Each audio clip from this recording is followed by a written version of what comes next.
The U.S. great power competition with Russia and China may further contribute to the erosion of democratic principles and of prospects for genuine political reforms across the region. We can't talk about long-term stability and de-escalation without addressing the human dimension and the underlying causes. Some of the nation's most esteemed universities have been targeted by the administration with punitive measures aimed at forcing changes that would gut their academic freedom. Explain the dynamics of the royal family. Will its cohesion be threatened when King Salman passes away? How do you define the conflict in Libya? It says women and children have been bearing the brunt of this genocide. Can you comment on the use of reproductive violence and how it has played a role in the genocide? Could you talk about Sisi's management of the economy? Is the revival of the tried and failed concept of the two-state solution counterproductive?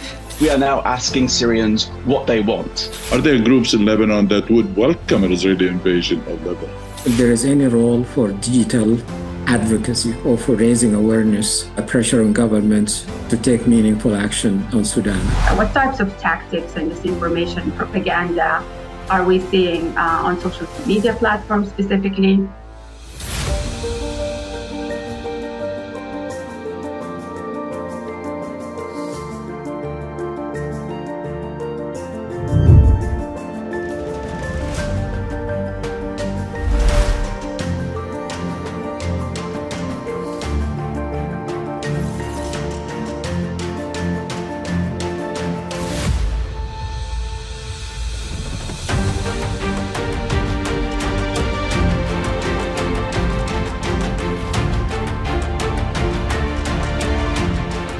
Welcome to Arab Center, Washington, D.C.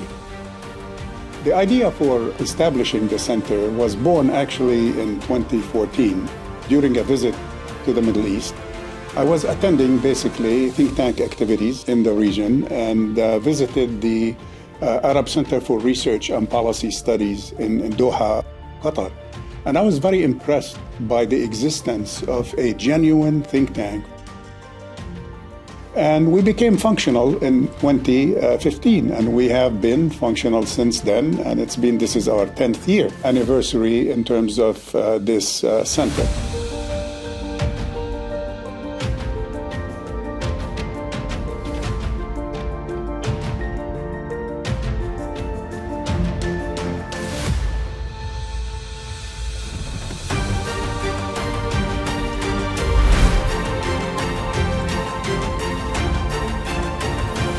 Since the very beginning, our mission at Arab Center Washington, D.C. has been to provide Arab and indigenous perspectives to U.S. policy conversations. And that is in order to, one, have representation, and two, to ensure more nuanced and in-depth understanding of the cultural, political, socioeconomic developments in the region.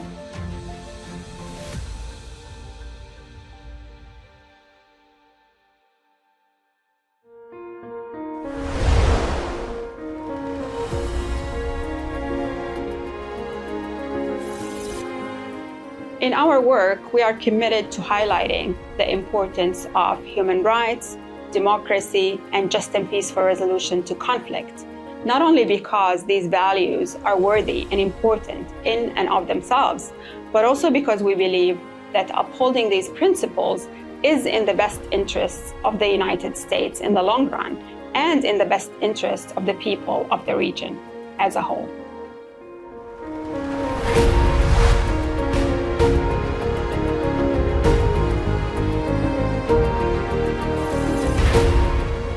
I think one of the key things that separates Arab Center in Washington, D.C. from so many other think tanks here in America's capital is not that it focuses on the Arab world, because we have so many think tanks that do, but the way in which it does.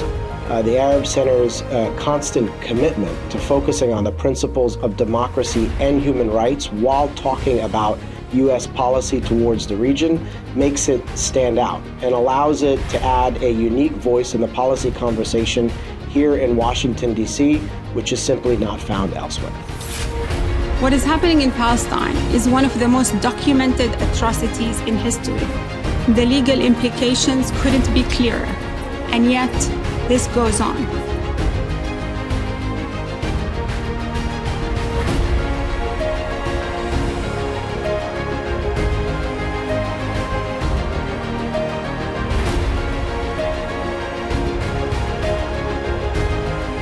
We achieve our mission through creating different products, including policy and research papers, conferences and seminars, social media and audiovisual analyses, diplomatic and government briefings, media interviews, external lectures and presentations, and engaging with the larger public.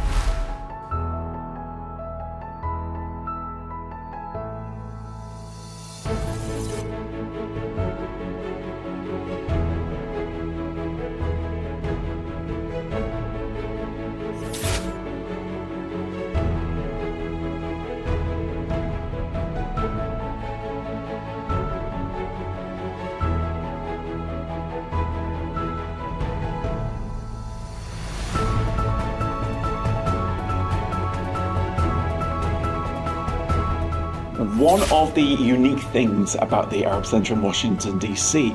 is that we don't approach the Arab, Middle East and North Africa from the typical D.C. foreign policy establishment perspective, but from the perspective of human rights, of international law and of democratization. This, I think, helps us stand out from the crowd.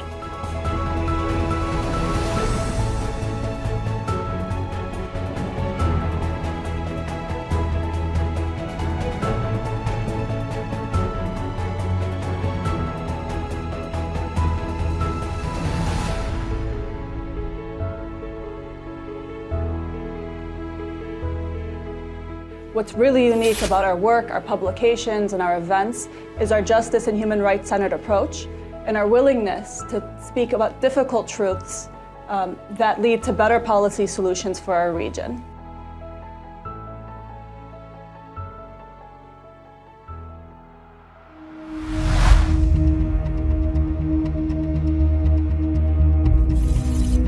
Essentially, ACW is a think tank.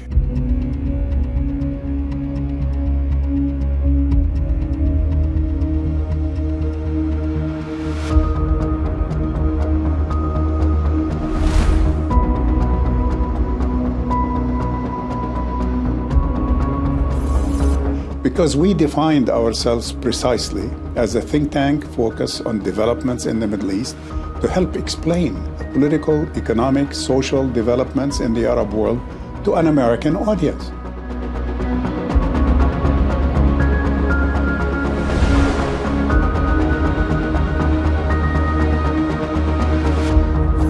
We've put policies in place to make sure that all our programs and publications have at least 50% of the experts who are Arab or of Arab origin, and 50% at least being women. And believe it or not, this was revolutionary, even in the Washington, D.C. policy space.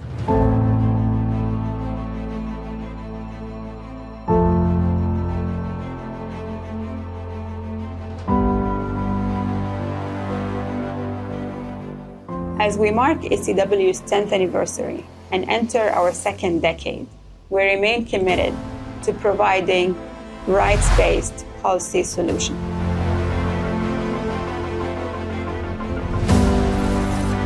So we focus thematically on these issues that are dear to us, that are important to us. And I honestly believe, if I'm allowed to be a little bit subjective, and maybe a little biased, to claim that we have made a big difference in this focus and succeeded in producing literature to those who are interested in the Arab world that is objective, that's scientific, and that's worthy of their time to read and to take into consideration. We thank our supporters and audience members for being part of the first 10 years, and we invite you all to join us in the next 10.